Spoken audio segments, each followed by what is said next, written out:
Howdy, and welcome back to the Texas Bucket List. The Chihuahuan Desert in West Texas is one of the most beautiful but unforgiving parts of our state. Amazingly, mankind has been traversing this territory for thousands of years, and in the 1800s, someone established a fort to help those passing through.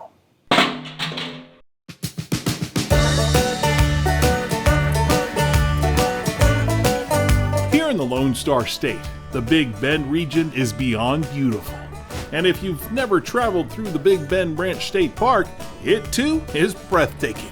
One of my favorite roads in Texas. And as you make your way into Presidio, you'll come across Fort Leaton, an adobe refuge that's been sitting here since 1848.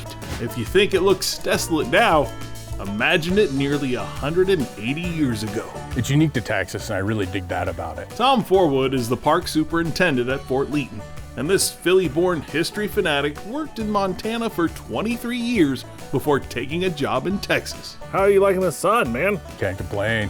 It's one of the reasons I moved down here. 6 months of winter gets old. What was your first impression of the place? Just the landscape was my first impression of the place. I got out and I was like, wow. No trees, no grass, lots of sun, and even more history. And this is a really cool spot from a historic perspective because this is what's called the La Junta, which is kind of the joining or the coming together. And that is referring to the Rio Conchos coming out of Mexico and the Rio Grande coming down out of New Mexico into Texas along the border. And it's really important because this is the two major river drainages of the Chihuahuan Desert meeting right here. So this is like a place that humans have settled for probably thousands of years. Ben Leaton and his wife Juana Pedraza are credited with creating Fort Leaton in order to establish a trading post in the area. How they went about doing it is definitely a story out of the lawless Wild West. With a lot of these frontier folks that did well, they didn't do well by being nice people. They did well by kind of rooking folks over wherever they could. He worked with a kind of a corrupt official in the area, a local governor, to create some false land claims, and they actually kicked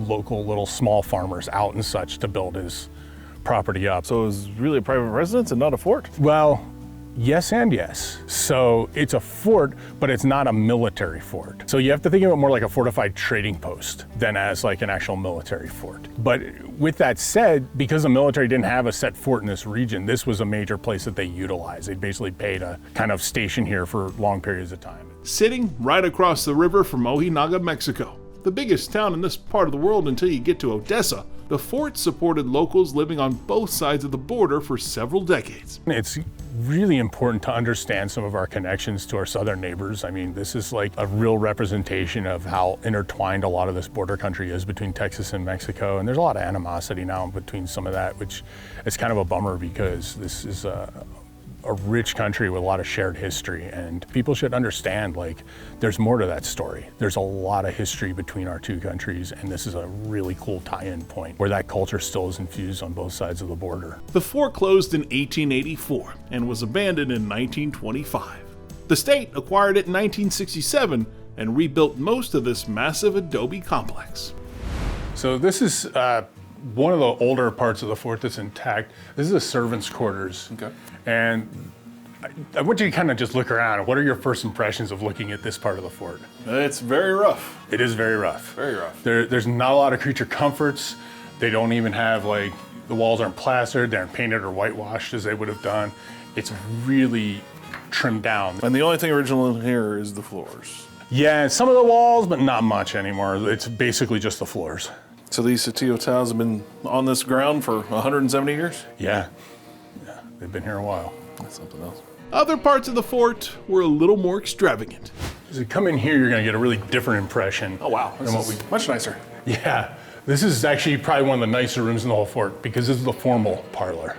And the formal parlor is where you're going to basically have your greeting dignitaries, business associates, less intimate folks, so people that aren't like part of your family or good friends. Okay. And it's kind of meant to impress. So you walk in, you've got chandeliers, you've got this is the only working fireplace left in the fort too, by the way. Okay. And they would have kept the whitewash up a lot better than most of the fort. So it's, to give you, for lack of a better term, opulence in that day and age, especially in a frontier area. In order to get goods all the way to West Texas back in 1848, you couldn't just load up the truck and take things to the fort. Instead, they used something much bigger. When the fort first started, a lot of the stagecoach operation wasn't really set up in this part of the West. So how people got things around were on these huge ox carts that the Spanish had brought in the 1500s called carreta. And this is actually a small one. It's Good gosh. Yeah. The wheels would go anywhere from like this one at about 6 feet to 9 feet high. So if you can imagine one where the wheel is from here up higher again. Good night. Being able to see what it took to establish and survive in this part of the Lone Star State really makes you appreciate the modern conveniences we have today. The folks that made life work back then, and even today, truly are one of a kind. I think it's an important stop on this part of the state, and this part of the country too, to be honest, people, not just Texans and beyond, because this is a part of the state everybody should see at least once.